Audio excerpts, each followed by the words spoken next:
CPIM Malappuram ജില്ലാ സമ്മേളനത്തിന് ഇന്ന് സമാപനമാകുന്നു. പൊതുസമ്മേളനം വൈകിട്ട് മുഖ്യമന്ത്രി പിണറായി വിജയൻ ഉദ്ഘാടനം ചെയ്യും. ജില്ലാ കമ്മിറ്റി അംഗങ്ങൾ, സംസ്ഥാന സമ്മേളന പ്രതിനിധികൾ എന്നിവരുടെ തിരഞ്ഞെടുപ്പും ഇന്ന് നടക്കും. 18 ഏരിയ കമ്മിറ്റികളിൽ നിന്നായി 332 പ്രതിനിധികളും 38 ജില്ലാ കമ്മിറ്റി അംഗങ്ങളുമാണ് പ്രതിനിധി സമ്മേളനത്തിൽ പങ്കെടുക്കുന്നത്. പോളിറ്റ് ബ്യൂറോ അംഗം എ വിജയരാഘവൻ, കേന്ദ്ര കമ്മിറ്റി അംഗങ്ങൾ EP Jayarajan, PK Shrimati, Elamaram Kareem, P Sathidevi തുടങ്ങിയവരും പങ്കെടുക്കുന്നുണ്ട്. ഈ വിവരങ്ങൾ നൽകാനുള്ളത് KT സ്വാലി.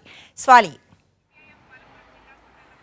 Good morning. നമ്മൾ തുടർച്ചയായ മൂന്നാമത്തെ ദിവസമാണ് നമ്മൾ രണ്ടുപേരും കൂടെ സമ്മേളന വിവരങ്ങൾ പ്രേക്ഷകരിലേക്ക് എത്തിച്ചുകൊണ്ടിരിക്കുന്നത്.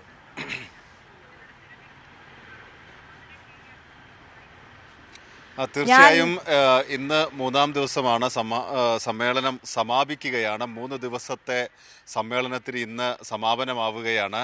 ഇന്ന് വൈകിട്ട് പൊതുസമ്മേളനത്തോടെയാണ് ചീരാൻ കടപ്പുറത്ത് സീതാറാം യെച്ചൂരി നഗറിൽ ഒരുക്കിയിരിക്കുന്ന. അതെ സ്വാലി, ഞാൻ ഒന്ന് ഇടപെടുകയാണ്. ഇപ്പൊ സനോജിനെ എന്തുകൊണ്ടാണ് സ്ക്രീനിൽ കാണുന്നത് എന്ന് പ്രേക്ഷകർ ചോദിക്കുന്നുണ്ടാവും. ഇന്ന് കോട്ടയത്ത് ജില്ലാ സമ്മേളനം തുടങ്ങിയാണ്, അതിന്റെ കൊടി ഉയരുകയാണ്. ആ വിവരങ്ങൾ പറയാനാണ് സനോജ് കൂടി ഉള്ളത്. സനോജിലേക്ക് ഞാൻ വരുന്നുണ്ട്. സ്വാലി, തുടരാം.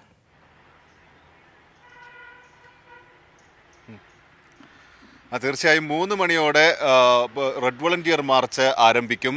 നഗരത്തിൽ ഗതാഗത ക്രമീകരണമുണ്ട്. വൈകിട്ട് 5:30 മുഖ്യമന്ത്രി എത്തുക. അതിനുശേഷം പൊതുസമ്മേളനത്തോടെ 3 ദിവസം നീണ്ട സമ്മേളനത്തിന് സമാപനമാവുകയാണ്. പ്രതിനിധി സമ്മേളനം ഇന്നലെ രാത്രിയോടെ തന്നെ പൂർത്തിയായി കഴിഞ്ഞിട്ടുണ്ട്. 40 പ്രതിനിധികൾ 2 ദിവസം നീണ്ട ചർച്ചകളിൽ പങ്കെടുത്തു. ജില്ലയുമായി ബന്ധപ്പെട്ട, സംഘടനയുമായി ബന്ധപ്പെട്ട വിഷയങ്ങൾ, രാഷ്ട്രീയവുമായി ബന്ധപ്പെട്ട കാര്യങ്ങളെല്ലാം വളരെ സമഗ്രമായി തന്നെ ചർച്ച ചെയ്ത ദിവസങ്ങളാണ് കഴിഞ്ഞ ദിവസങ്ങളിൽ കടന്നുപോയത്.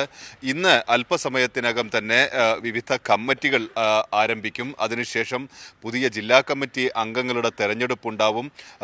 ജില്ലാ സെക്രട്ടേറിയറ്റ് അംഗം അബ്ദുള്ള നവാസാണ് ക്രെഡൻഷ്യൽ റിപ്പോർട്ട് അവതരിപ്പിക്കുന്നത്. അതിനുശേഷം സംസ്ഥാന കമ്മിറ്റി പ്രതിനിധികളെ തെരഞ്ഞെടുക്കും.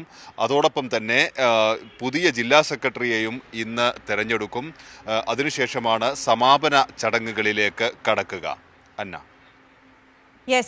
സമാപന സമ്മേളനം മുഖ്യമന്ത്രി പിണറായി വിജയനാണ് ഉദ്ഘാടനം ചെയ്യുന്നത്. സമാപന സമ്മേളനത്തിലുള്ള സജ്ജീകരണങ്ങൾ എങ്ങനെയാണ് സ്വാലി?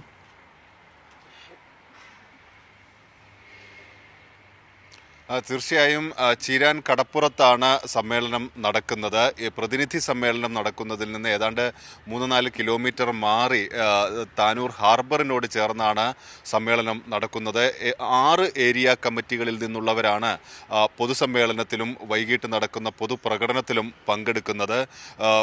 താനൂരിൽ സ്ഥലപരിമിതിയൊക്കെ ഉള്ളതുകൊണ്ട് തന്നെ ഇത്തരത്തിലൊരു ക്രമീകരണം, 6 ഏരിയ കമ്മിറ്റികളെ മാത്രം ഉൾപ്പെടുത്തി ഒരു പൊതുപ്രകടനമൊക്കെ ക്രമീകരിച്ചിരിക്കുന്നത്. 1.25 ലക്ഷം പേർ പങ്കെടുക്കുന്ന റെഡ് വോളണ്ടിയർ മാർച്ചും ഇതോടനുബന്ധിച്ച് നടക്കുന്നുണ്ട്. 3 മണിയോടെ തന്നെ മാർച്ച് താനൂരിൽ നിന്ന് ആരംഭിക്കും.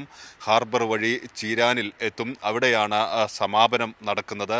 മുഖ്യമന്ത്രിയാണ് പൊതുസമ്മേളനം ഉദ്ഘാടനം ചെയ്യുന്നത്. എ വിജയരാഘവൻ, അതോടൊപ്പം തന്നെ EP ജയരാജൻ, P സതീദേവി തുടങ്ങി സെക്രട്ടേറിയറ്റ് അംഗങ്ങൾ, കേന്ദ്ര കമ്മിറ്റി അംഗങ്ങളും സംസ്ഥാന സെക്രട്ടേറിയറ്റ് അംഗങ്ങളുമൊക്കെ സമ്മേളനത്തിൽ പങ്കെടുത്തു വരികയാണ്. ഇവരെല്ലാം തന്നെ സമാപന സമ്മേളനത്തിലും ഉണ്ടാവും.